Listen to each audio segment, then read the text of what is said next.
Okay, we got another crane job. Actually, it was part of the same crane day, 2 days, that we had for the redwood removal. We had an oak tree at the same location. And I feel that it's prudent to explain why we are taking this tree out. Well, if a picture tells you 1,000 words, I think you can see here that this tree is in a bad location. And bear in mind that this house came in after the tree, so all the roots were severed all the way around. Just like the redwood tree, this tree is in trouble, and it was a wise decision.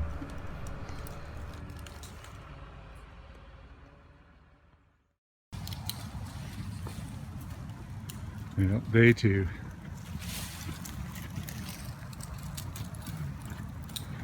Got the redwood all brushed out, and now we have to take out the oak.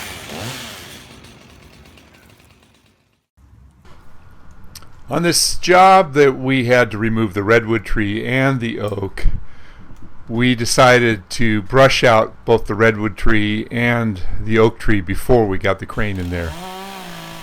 And the reason for that, a lot of people say, why don't you just get in there with a crane and pull it all down? Well, when you come down with massive amounts of brush on the ground, you got to keep up with it. You got to clean it up, and the chipping involved in both of these trees was just an enormous undertaking.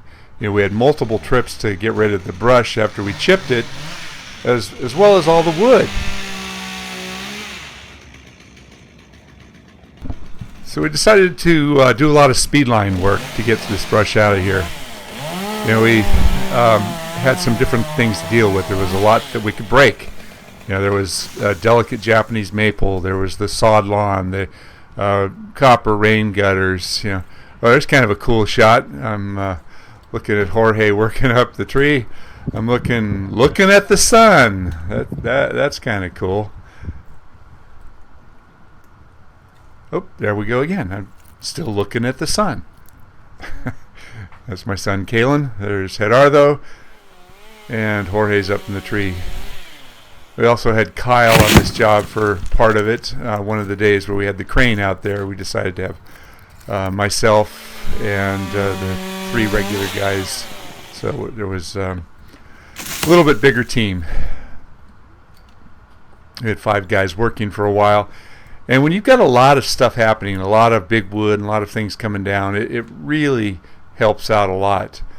So a lot of people say, why didn't you just use the crane and pull big chunks out of here and just be done with it? Well, for a couple of reasons. One, the crane's very expensive. I don't own my own crane. I used to, but the big cranes are expensive. They're about $2,500 a day. Second off, really the most important reason is when you have a crane bringing down massive amounts of brush or wood, it hits the street and you've got to deal with it. You've got to get it out of there. You've got to chip it up fast, and you've got to, once the truck fills up, you've got to make runs to the dump and get back there. So any job that has the crane sitting around waiting you're just pouring money away. Those are our speed line straps. We make those.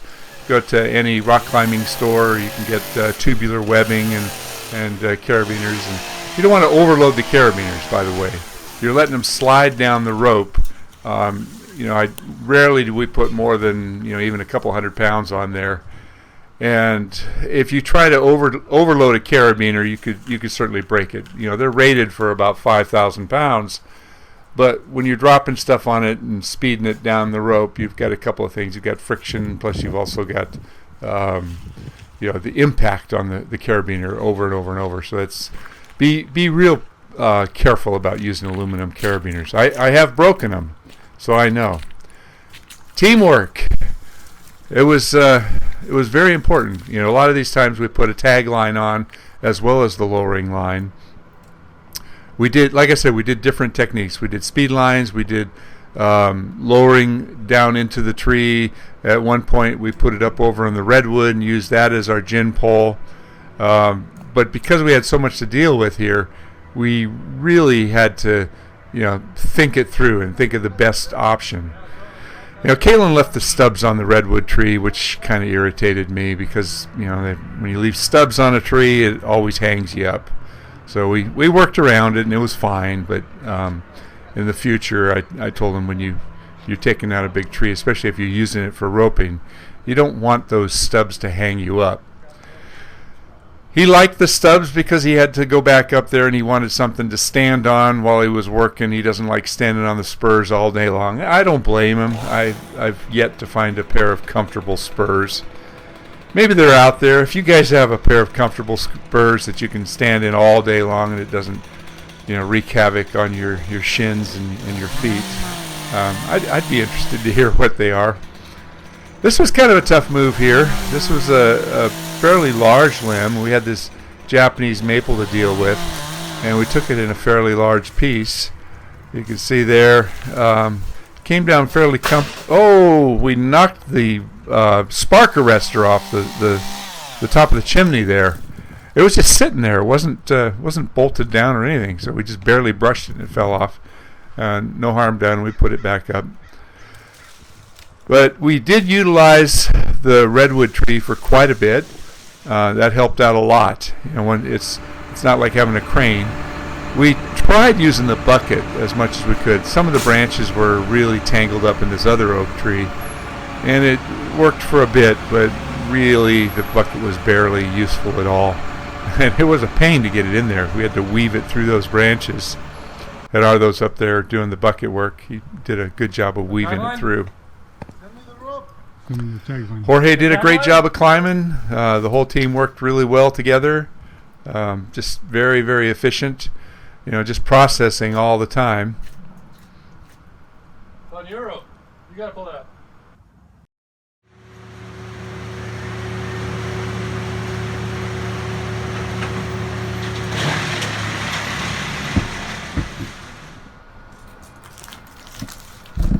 Okay, at this point we decided to utilize the area around by the garage.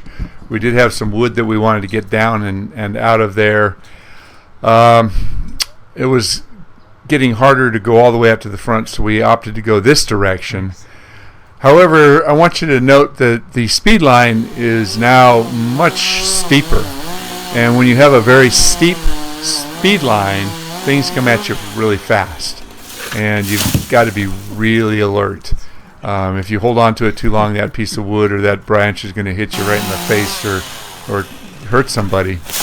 And as it was, they were coming down hard. We were leaving the brush there on the ground, a bunch of wood. So day number 3, crane showed up. You saw the crane with the redwood portion, but we took out the oak tree first. So I'm kind of doing these in reverse order. Jorge decided to do the crane for the oak tree. Did a great job. Now, if you have a good crane operator and you trust him as much as we trust Phil, you know that your life is in his hands. And when you clip onto the ball of that crane and he lifts you up in the air, you better be sure that you've got a guy that knows what he's doing, but it is also really safe. Crane work can get you killed really easy. A crane operator that doesn't understand tree work can get you in really big trouble. There's certain ways of making cuts, but most important is that the communication between the crane operator and the climber, as well as the ground crew, is very efficient. And I say that when I'm at a job, the crane operator is really the boss. The crane operator is the one that dictates everything. And we're consistently looking at the crane operator, make sure that he's in tune with what's happening. And the climber, he also looks at the crane operator, gives him a nod, and everything has got to be like clockwork, just like clockwork. You have to know all the hand signals. You've got to know how to direct the crane operator. So we get into some of this big wood, and that's where it starts getting sketchy. He's in a tight spot here. He's getting down closer to the ground, and he's got a big chunk of wood to deal with. If the crane operator pulls up on it while you're cutting all the way through and pinches your saw, then you don't get anywhere, and it messes things up. And also it's important to realize that when the climber is not in direct view with the crane operator, sometimes the signals have to be relayed by somebody who's watching. In this case, it went pretty well. The worst thing the crane operator can do is really just go for it, start lifting. It's best to keep control of the log until everything is clear, everything is out of the way. But in the same breath, the crane operator has got to be very aware, because when you have thousands of pounds of wood suspended from a long cable, it can swing around, it can move, it can pinch your saw, it can bend your saw bar, just like that. It can happen. He's got it just a little bit pinched there, so it swung off, and if he wasn't ready for it, it could have easily swung back in and banged the house, or swung back in and got the climber. So, my hat's off to this guy. He's my favorite operator. So Jorge got back down on the ground and said, "Hey, okay, put me back up in the tree on the other side." It was a lot faster than climbing. And it's fun. It really is fun. When you clip onto the ball of a crane and he hoists you 100 feet or so up in the air, it's like being at a carnival ride, but it's exhilarating, because all of a sudden you're completely and totally out of control and you're just going for it. So this side of the tree, we did decide to utilize the crane to brush it out for a few reasons. One, it was so close to the other oak tree that all the methods of getting it down were getting very, very slow. We'd already brushed out about 3/4 of the oak tree. We completely brushed out the redwood tree, as you could see earlier. But if you have too much brush coming on the ground, you've got to be able to deal with it. You've got to be able to get it chipped up and get it out of there fast. Kyle was there to help out, so we did process things. We never got behind. We never got to a point where we couldn't keep up with what was going on. The game plan for us was to get all the stuff chipped up. We did have a close chip dump that allowed us to make some runs and get it out of here quickly. Clean chips that went to a property. And we stockpiled all of the wood. I didn't want the crane to lift big logs onto the truck of oak wood, because I wanted to get it processed and get it out of there. I did have somebody that wanted all the firewood, but it had to be cut up, and I didn't want to have to go back up to the property where I was dumping the firewood and recut up a bunch of big logs. So I had to think everything through. I didn't want any additional steps. I didn't want any additional wasted steps, and I just wanted to get this job done. And as it was, it worked out pretty well. You see, we stockpiled logs and we kept cutting them into firewood lengths. I didn't split them on the spot. I do have that big log splitter that goes on the Bobcat, and I did tell the guy that I dumped all the wood off of that I would go up there and split it up for him. It was actually a big favor to me. In our area, firewood is a liability. Sadly, years ago, I was able to sell firewood, and I sold between 200 and 300 cords a year. And back then I was getting 175 to 225 a cord, so when it got cold around Christmas time, I had a lot of money in the bank by stockpiling firewood. Since then, burn bans have erupted, so nobody burns very much anymore. So firewood is actually a liability for me. I have a hard time giving it away. This particular load went to a friend of mine up in the Santa Cruz Mountains that still burns, so I was able to off it. Sometimes I can sell it. It has to be processed, it has to be split, it has to be dry, everything has got to be ready. So this is back to the original shot I showed you right at the beginning. I want you to take notice of all the water that's coming out of this tree. Certain species of tree, when you cut into them, all the vessels, all the water holding vessels in the wood open up and they're released, and it's just all the straws. It's like water just starts pouring out of there. It's amazing. Sometimes it's gallons and gallons and gallons that comes pouring out. Oaks are particularly known for having a lot of water content in them. The redwood did not. When we picked up big logs on the redwood, maybe the tylocies in the structure held it all intact, but I lifted big sections of redwood up and water didn't pour out. But more open pored woods like oak, you will have a lot going through it. Communication. I can't emphasize communication enough. I was taking those last cuts out and I went over and we just talked over exactly what we were going to do. My first thoughts were to take that big trunk out in one big section. So I asked Phil, I said, can you handle it? And he said, yeah, no problem. So I got in there with a chainsaw and I started cutting at the base of the tree. And the whole time I'm doing this, I'm feeling a little bit uncomfortable. I'm thinking, it's just too close to the house. I've got too much weight. I've got too much to deal with in here. And you'll see a little bit later that I changed my mind. I thought about it. I thought, I'm going to take it in two.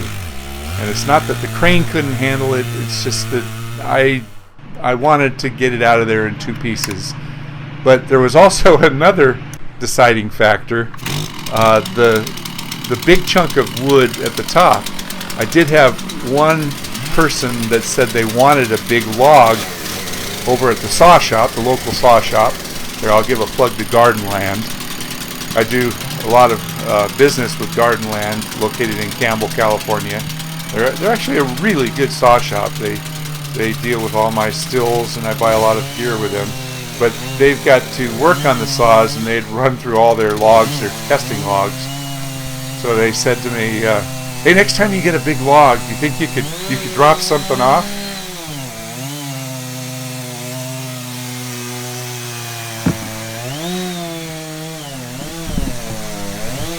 So I was having a little bit of trouble with this big old 084.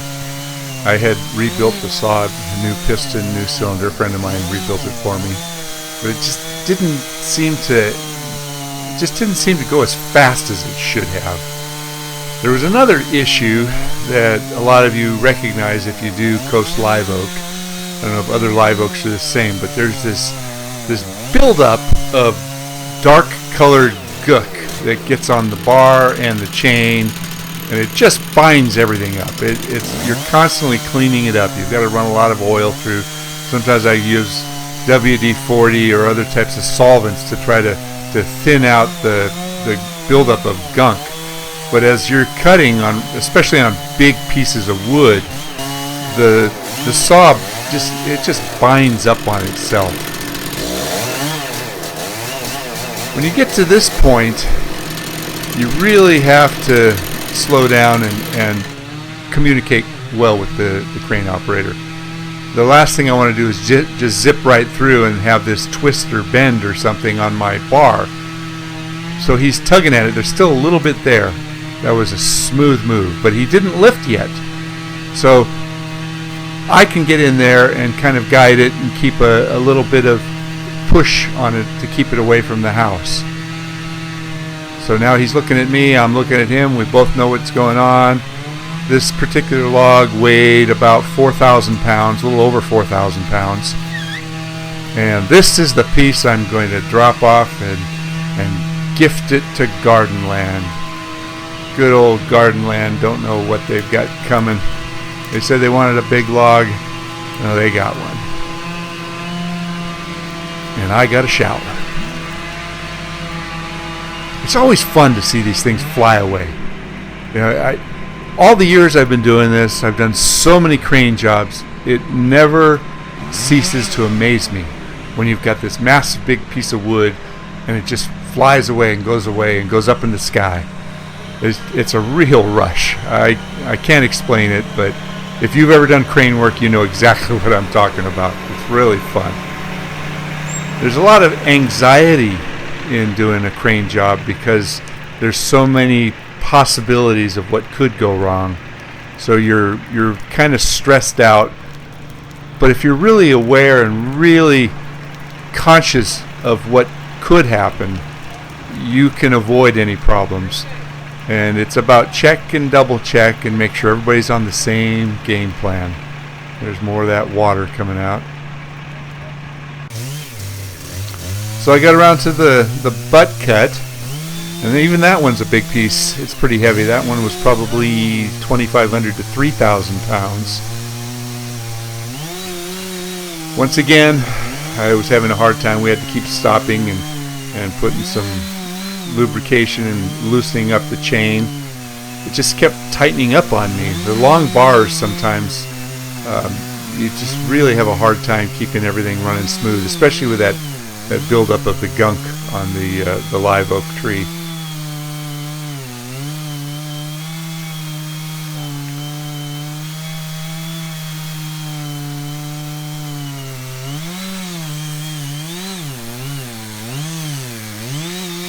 Sometimes the water that's pouring out will actually aid as a lubricant. So you've got a lot of water that's coming back. Sometimes you got water flying back in your face.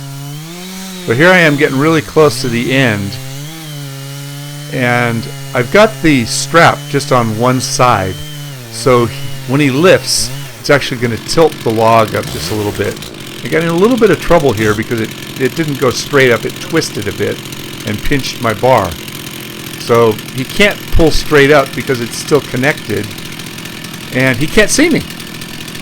I'm down in the hole there, so he's just kind of got a grip on it. He's holding the weight up, but I didn't want him to try to go straight up yet because I was afraid that the point would spin off and bend the tip of my bar. That could have happened really easy. So what I did is I called for a small piece of wood. You'll see that in a minute here. I had a piece of firewood and I had him lay it down. And my bar is still pinched there. I didn't want it to come off the edge of the log, so I'm stabilizing it. And Jorge brought me a small piece of firewood and I put it up underneath it.